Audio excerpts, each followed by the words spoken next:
طلحت بن علی سے مروی ہے، انہوں نے کہا کہ ہم ایک وفد کی صورت میں نبی پاک صلی اللہ علیہ وسلم کے پاس آئے، ان سے بیعت کی اور ان کے ساتھ نماز پڑھی۔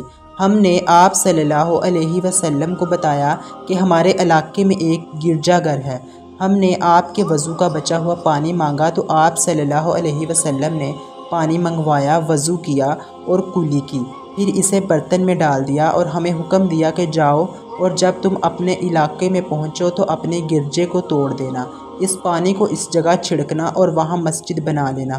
لوگوں نے کہا علاقہ دور ہے، گرمی شدید ہے، یہ پانی تو ختم ہو جائے گا۔ آپ صلی اللہ علیہ وسلم نے فرمایا اس میں پانی ملا لینا، یہ اسے پاکیزگی میں زیادہ کرے گا۔ ہم وہاں سے چل پڑے اور اپنے علاقے میں پہنچ گئے۔